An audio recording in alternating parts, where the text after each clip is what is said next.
आज आपण गाजर हलवा बनवतोय, तोही अगदी पारंपरिक पद्धतीनं. म्हणजेच आपली आई-आजी बनवायची त्याच पद्धतीनं. बाजारामध्ये भरपूर गाजरं आलेली आहेत. हिवाळ्यामध्ये भरपूर प्रमाणात गाजरं येतात. त्यावेळेला असा हलवा करून ठेवला जास्त प्रमाणात, तर आपण आठवडाभर तर नक्कीच खाऊ शकतो. तर आपण इथं 2 किलो प्रमाणात गाजर हलवा करतोय आणि आपण व्यवस्थित असं प्रमाण दिलेलं आहे. परफेक्ट प्रमाणासहित ही रेसिपी आहे. रेसिपी अगदी शेवटपर्यंत पहा. टेस्टी रेसिपी आहे. नमस्कार, मी सुषमा खूप खूप स्वागत करते तुमचं माझ्या किचनमध्ये. इथं आपण 2 किलो गाजरं घेतलेली आहेत. ते आपण सोलण्यानं सोललेली आहेत, कारण ती वरती त्याला मुळं असतात. तर ती मुळं दातामध्ये येऊ नयेत यासाठी आपण सोलून घ्यायची आहेत. नंतर स्वच्छ धुवून घेतलेली आहेत आणि किसून घेतलेली आहेत. किसतानाही बारीक किसणीचा जो भाग असतो त्या बाजून आपण किसलेला आहे आणि थोडंसं तूप आपण कढईमध्ये टाकलेलं आहे सुरुवातीला 2 चमचे आणि त्यामध्ये अख्खे जे 2 किलो गाजर आहेत ते आपण यामध्ये भाजायला टाकलेले आहेत. गाजर भाजताना नेहमी सुरुवातीला जेवढे सगळे आपण गाजर किसलेले आहेत ते एकाच वेळेला सगळे भाजायला टाकायचे, म्हणजे एकसारखे सगळीकडनं परतले जातात, सगळीकडे तूप व्यवस्थित लागलं जातं. जसं गाजरांना वाफ येत जाते तसं हे गाजर खाली खाली बसत जाईल. म्हणून सुरुवातीला थोडंसं जास्त आहे असं वाटेल, परंतु तेवढं नाही आहे. बरोबर या कढईमध्ये 2 किलोचा गाजर हलवा बसून जाईल. सुरुवातीला मी छोटे 2 चमचे तूप घातलं होतं. आता परत आपण 2 छोटे चमचे तूप घालणार आहोत. लागेल तसं आपण तूप घालणार आहेत. खूप जास्तही तूप घालणार नाही आहे. 2-2 चमचे आपण जसं भाजत जाईल गाजर तसं घालणार आहोत.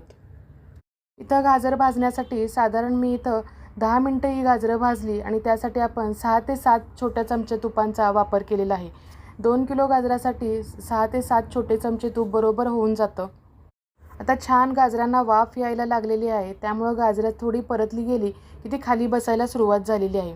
ज्यावेळेला थोडं गाजर भाजलं जातं त्यावेळेला आता आपण यामध्ये दूध घालणार आहोत.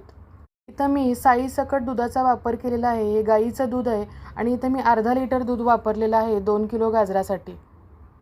एवढं दूध बास होऊन जाईल. यामध्ये गाजरं छान शिजलीही जातील आणि त्याचा जे दूध आपण घातलेलं आहे ते सुरुवातीला घातल्यामुळे त्याचाही खवा तयार होत जातो. गाजर शिजण्यासाठी एक 5 मिनटं आपल्याला वाफ देऊन घेणार आहोत. वाफ दिली की छान गाजरं मऊ होऊन जातील.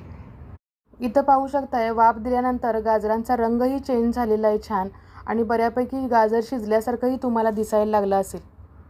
दूध थोडं आटल्यानंतर आपण यामध्ये साखर घालणार आहोत. तर सुरुवातीला मी इथं 1 वाटी साखर घालणार आहे.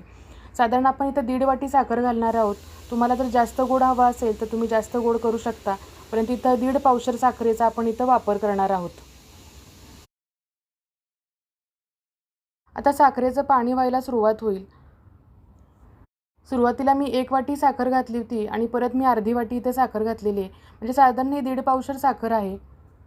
इथं मी खवा वापरणार आहे, त्यासाठी मी साखरेचा वापर कमी केलेला आहे. आता साखर आणि दुधातलं पाणी आटेपर्यंत आपण छान परतून घेणार आहोत. खूप जास्तही ड्राय करायचं नाही. खूप जास्त ड्राय असं गाजर हलवा छान लागत नाही. आता 10 मिनटं छान परतल्यानंतर आता हलवा थोडासा ड्राय झाला आहे, तर त्यामध्ये मी आता खवा घालणार आहे. इथं हा मी 100 ग्रॅम खवा किसून घेतलेला आहे. किसला म्हणजे तो लगेच मिक्स होतो आणि भाजलाही जातो लवकर, यासाठी मी किसून घेतलेला आहे. हा फ्रीजमधनं काढलेला लगेच होता, त्यामुळे मी किसलेला आहे. तुमच्याकडे जर मऊ खवा असेल तर तो हातानं चुरून टाकला तरीही चालू शकतो. हलव्यामध्ये इथं आपण खव्याचा वापर केलेला आहे, त्यामुळे आपण साखर कमी वापरलेली आहे. खवा असल्यामुळं लगेच गोडी जास्त वाढते, यासाठी फक्त आपण 2 किलोसाठी 1.5 पावशर एवढी साखर वापरलेली आहे आणि 100 ग्रॅम एवढाच खवा वापरलेला आहे. खरंच या पद्धतीनं तुम्ही गाजर हलवा करून बघा. अतिशय टेस्टी लागतो. हलवाईपेक्षाही टेस्टी लागतो. कारण मी बाहेर एकदा हलवा असा खाल्ला होता. खरंच तो अजिबात टेस्टी नव्हता. घरातला अशा पद्धतीने केलेला हलवा खरंच खूप टेस्टी लागतो. नक्की ट्राय करून पहा. रेसिपी अगदी सोपी आहे. आता खवा घातल्यानंतरसुद्धा आपण 5 ते 10 मिनटं छान परतून घेणार आहोत. का तर खवा पूर्ण मेल्ट झाला पाहिजे आणि तोही परतला गेला पाहिजे. खवा जर परतला गेला नाही तर आपला गाजर हलवा जास्त टिकू शकत नाही. यासाठी आपण जास्त छान परतून घ्यायचा आहे.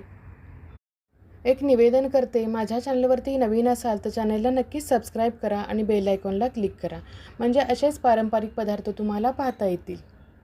बऱ्यापैकी आपला गाजर हलवा आता ड्राय झाला आहे, तर त्यामध्ये सेंटसाठी म्हणून आपण वेलची टाकणार आहोत. मी फ्रेश वेलची 2-3 कुटून घेतलेल्या आहेत आणि त्याचा आपण पावडर घालणार आहोत. आता एक 5 मिनटं फक्त आपण हा हलवा परतून घेणार आहोत आणि बऱ्यापैकी आता आपला झालेला आहे हलवा.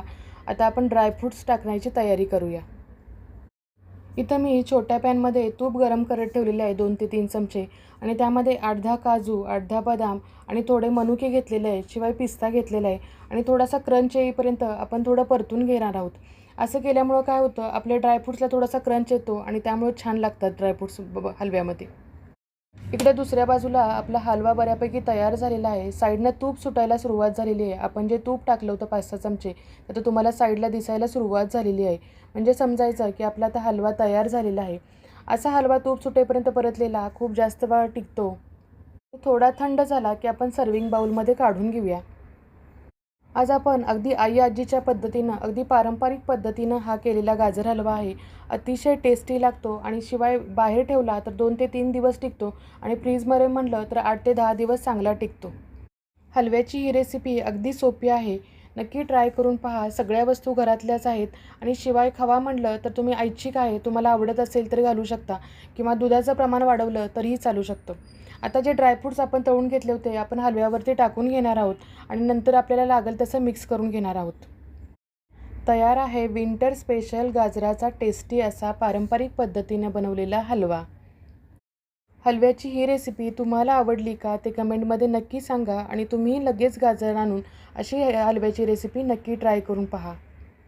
आणि रेसिपी आवडल्यास नक्की लाईक, शेअर, सबस्क्राईब करा. परत भेटू अशाच एका पारंपरिक आणि नाविन्यपूर्ण पदार्थासह. तोपर्यंत मस्त खा, स्वस्थ राहा. आणि फेसबुकवरून पाहत असाल तर फॉलो आणि लाईक करा.